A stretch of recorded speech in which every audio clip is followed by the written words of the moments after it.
So to start our niños envueltos, or our wrapped up children, if you were to translate it, or the steak rolls, that's what they are, we're going to have a thin piece of steak, which we have tenderized even more by using our tenderizer.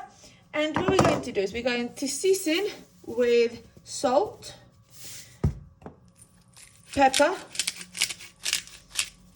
and a bit of garlic from the garlic that we minced.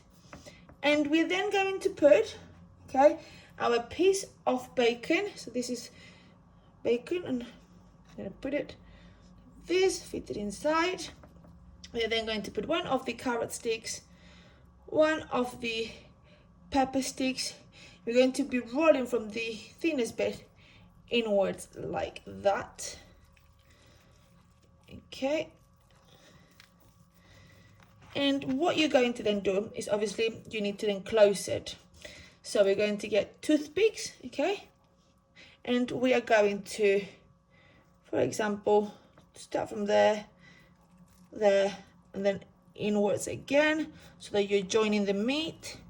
And then you can get another toothpick and do the same thing here, like going like that, and then in again. So we have now joined, and this is now closed, and we're going to do that with all of our steaks before we move on to the next step. Once you've finished making all of your niños envueltos, you need to warm up or heat some oil, and you're now going to put all of your niños envueltos in the oil, and you're going to sear them so until the meat is browned, and then we're going to remove them. Once they have all been sealed like this, we can now take them all out. In the same juices, now so that you've taken your niños envueltos out, you're going to add your onion. Okay, you are then also going to add your garlic, and you're going to cook it until the onion becomes transparent. Now that the onions have cooked, we're going to add the half grated carrot, and we're going to add about quarter chopped pepper. We're going to cook. We're going to stir for a bit, maybe about a minute or so. And when that is ready, we're going to add our can of chopped tomatoes, and we're going to here. Now to this we are going to be adding, okay, some pepper,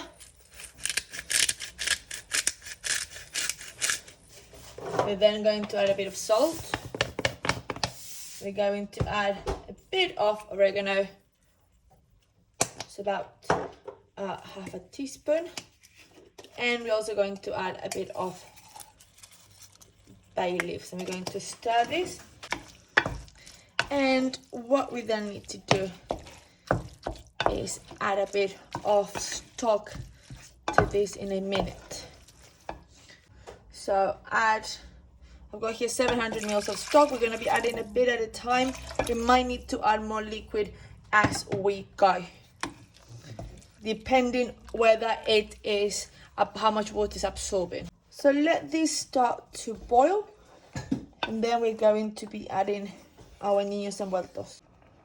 Once it has begun to boil like this, we are going to lower the temperature slightly, and we're going to put our seared niños envueltos inside the sauce. And what we're then going to do, okay, so we're going to put them all like this.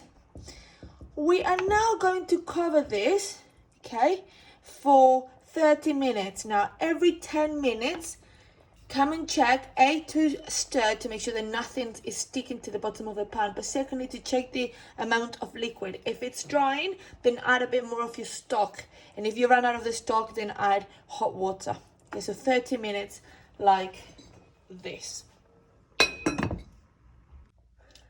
After you've been cooking your niños envueltos for 30 minutes or so, it is ready for us to add the rice. So I've got here 300 grams of rice, so 75 grams per person. And you're going to add it to the sauce. Now, you're going to definitely need to add more water here. So I'm going to be adding the rest of my stock, which I didn't need to add beforehand. And I'm also going to add a bit more water. So I'm going to stir it well, like this. I'm going to keep an eye. I'm going to let it boil again, and then I'm going to start timing 12 minutes. It will probably take longer than 12 minutes to cook, just about. And also you will need to add more water because the rice is going to absorb a lot of your water from the sauce.